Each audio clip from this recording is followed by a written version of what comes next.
Hello friends, आज हम बात करने वाले हैं जलवायु और मौसम के बारे में। सबसे पहले हम लोग देखेंगे जलवायु। जलवायु होता क्या है? लंबी अवधि के लिए वायुमंडलीय अवस्थाओं के अध्ययन को जलवायु कहते हैं, जो लंबी अवधि के लिए किया जाता है।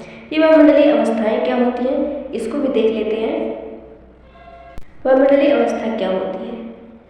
जैसे तापमान, वायुदाब, वर्षा, आर्द्रता, बादल, ये वायुमंडलीय अवस्था है जिनके अध्ययन को जलवायु कहा जाता है। वायुमंडल की संरचना कैसी हुई क्या आपको पता है?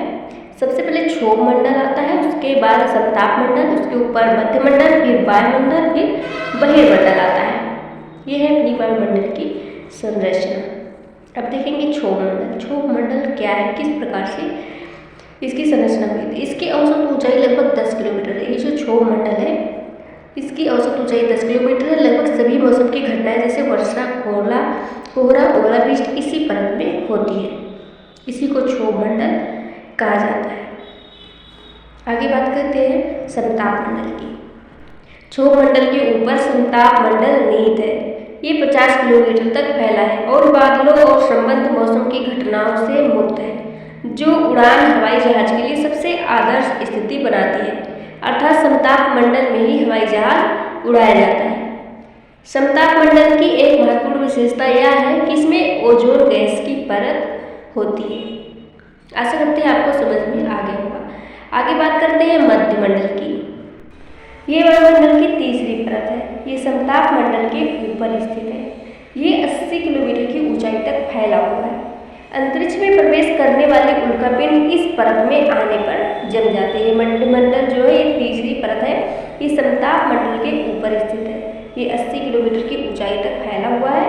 अंतरिक्ष में प्रवेश करने वाले जो उल्कापिंड होते हैं इस परत में आने पर जम जाते हैं। अगला है वायुमंडल। वायुमंडल में बढ़ती ऊंचाई के साथ तापमान अत्यधिक तीव्रता से बढ़ता है। जितनी ऊंचाई बढ़ती जाएगी तापमान भी उतना अधिक तीव्रता से बढ़ता जाएगा। इसका विस्तार 80 से 400 किलोमीटर तक है। तो ये है वायुमंडल। अगला है बहिर्मंडल। बहिर्मंडल 450 किलोमीटर से प्रभु की इच्छा तक है। वायुमंडल की सबसे ऊपरी परत को एक्सोस्फीयर के रूप में जाना जाता है।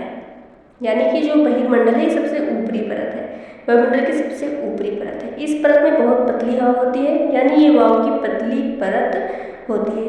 हल्की गैसें जैसे हीलियम और हाइड्रोजन जैसी हल्की गैसें यहाँ से अंतरिक्ष में तैरती हैं।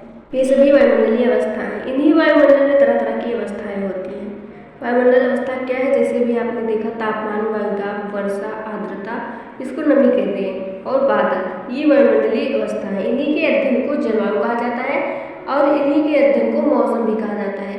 लेकिन फर्क इतना है, जो लंबी अवधि के लिए वायुमंडलीय अवस्थाओं का अध्ययन किया जाता है उसे जलवायु कहा जाता है, और जो छोटी अवधि के लिए अध्ययन किया जाता है वायुमंडलीय अवस्थाओं का उसे मौसम कहा जाता है। जलवायु क्या है? लंबी अवधि के लिए वायुमंडलीय अवस्थाओं के अध्ययन को जलवायु कहते हैं। वायुमंडलीय अवस्थाएं क्या होती हैं? जैसे कि अभी आपने देखा तापमान, वायुदाब, वर्षा, आर्द्रता और बादल, ये सभी वायुमंडलीय अवस्थाएं हैं। इन्हीं वायुमंडलीय अवस्थाओं के अध्ययन को जब लंबी अवधि के लिए किया जाता है तो उसे जलवायु कहा जाता है। जलवायु जो है मिनिमम 30 साल से प्रभु की इच्छा तक होता है। 30 साल से प्रभु की इच्छा तक कह सकते हैं। जलवायु किसी स्थान पर लंबे समय तक एक समान रहती है। जलवायु का प्रभाव व्यापक क्षेत्र पर पड़ता है। जलवायु में वायुमंडल की सभी दशाओं के औसत का योग होता है। ये होता है जलवायु।